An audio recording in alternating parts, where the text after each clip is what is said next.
Pada musim panas tahun 1993, seorang pensiunan guru menyelamatkan seekor bangau putih betina yang terluka di tepi danau. Bangau putih mengalami banyak luka di sekujur tubuhnya, yang terparah salah satu sayapnya tertusuk peluru timah dari senapan. Sekalipun bangau putih itu sembuh, ia tidak akan pernah bisa terbang lagi seumur hidupnya. Di hadapan orang tua itu hanya ada dua pilihan, serahkan atau obati dan beri makan selama sisa hidup Anda. Orang tua itu akhirnya memilih yang terakhir, yang bisa mengisi waktu kosong setelah pensiun. Namun, tidak ada yang menyangka kalau kisah bangau putih selanjutnya ini akan mengejutkan separuh dunia. Presiden Lebanon bahkan mengubah konstitusi negaranya karenanya. Nama lelaki tua ini adalah Vicky.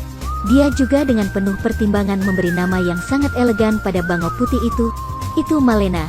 Siapapun yang bertemu dengannya pasti bilang ini putrinya. Di bawah perawatan lelaki tua itu, luka Malena berangsur pulih. Meski tak bisa lagi terbang jauh, lelaki tua itu tetap membangun sarangnya di luar ruangan agar Malena bisa lebih dekat dengan alam.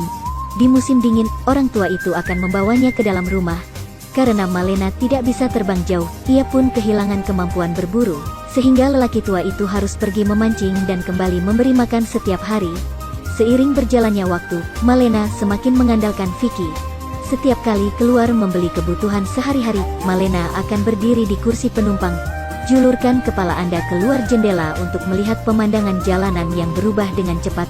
Pengalaman luar biasa ini adalah sesuatu yang belum pernah dia alami sebelumnya saat berada di udara. Mereka berjalan-jalan bersama setelah makan malam, berbelanja bersama, dan menyapa orang-orang di kota. Seseorang dan seekor burung menghabiskan 8 tahun dengan bahagia seperti ini. Saat ini, Malena sudah terkenal secara lokal. Ketika musim semi tahun 2001 tiba, kisah legendaris Malena pun dimulai. Sore itu, seekor bangau putih jantan tiba-tiba muncul di samping Malena. Bukan saja ia tidak membenci kecacatan Marlena, namun ia juga mengirimkan isyarat menggoda kepada Marlena, sehingga Marlena pun jatuh cinta. Pria berusia 80 tahun itu sama bahagianya dengan seorang anak kecil. Senang merenovasi ruang pernikahan putrinya dan memberi nama menantunya Ake. Sejak memiliki Ake, lelaki tua itu menjadi lebih santai.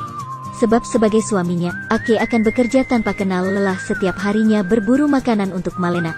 Malena serasa hidup di negeri dongeng. Segera mereka mendapatkan buah cinta yang manis. Sejak memiliki anak, Ake bekerja lebih keras lagi.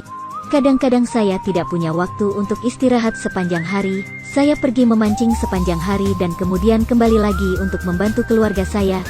Hanya orang yang sudah menikah yang paling bisa memahami perasaan ini. Meski hidup sulit, mereka tetap menikmatinya. Namun tiba-tiba suatu hari, Ake menghilang. Sore itu Ake keluar dan tidak pernah kembali. Orang tua itu sangat marah sampai dia hampir memarahi bajingan ini.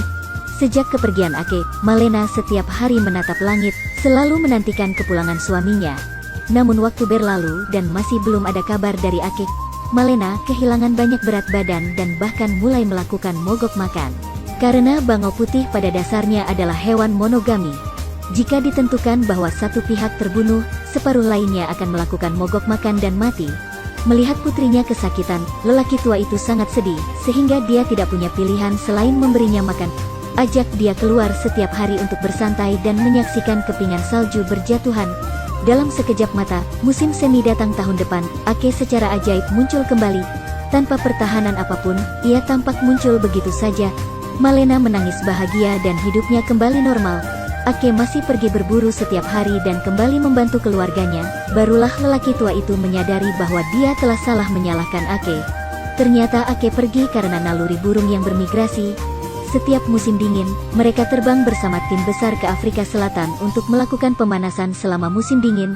Pada bulan Maret setiap tahun, mereka akan melintasi seluruh Laut Afrika dan kembali ke Eropa. Setelah menempuh perjalanan ribuan mil ke Eropa, untuk bertemu Malena secepatnya, Ake selalu menjadi orang pertama yang terbang pulang. Untuk tinggal bersama Malena beberapa hari lagi, Ake adalah orang terakhir yang terbang. Perjalanan pulang pergi berjarak 28.000 km, ini mungkin hubungan jarak jauh terjauh di dunia. Di hari-hari berikutnya, Ake masih berangkat setiap musim dingin.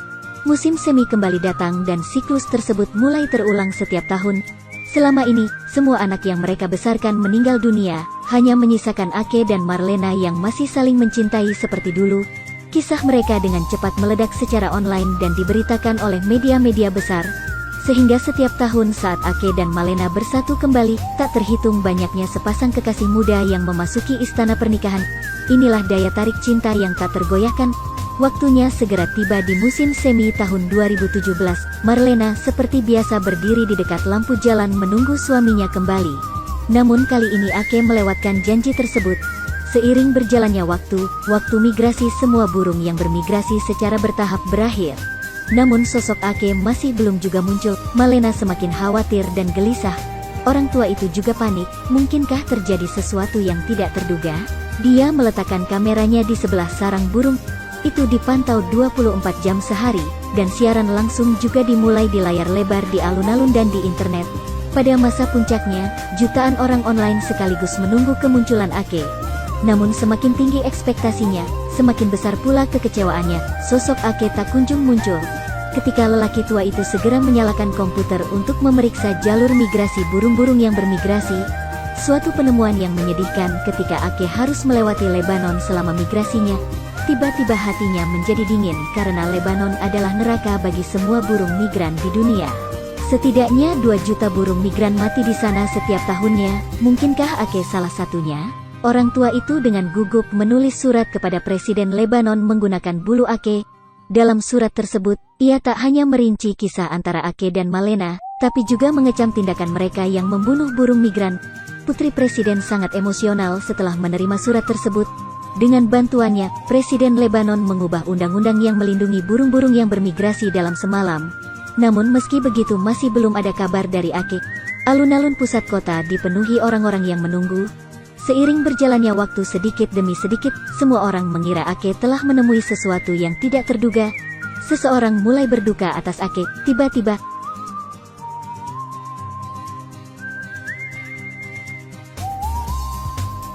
Ake membawa trauma ke layar. Ada sorakan nyaring, semua orang saling berpelukan, air mata berlinang. Tidak ada yang tahu apa yang dialami Ake. Meski memar, dia benar-benar kembali. Apa sebenarnya arti cinta yang melampaui gunung dan lautan? Gunung atau lautan apapun bisa diratakan. Ini adalah kisah nyata. Mohon demi Ake, semua orang dipersilakan untuk memposting ulang komentar yang masuk akal. Saya merekam cerita tentang binatang kecil. Sampai jumpa lagi di edisi berikutnya.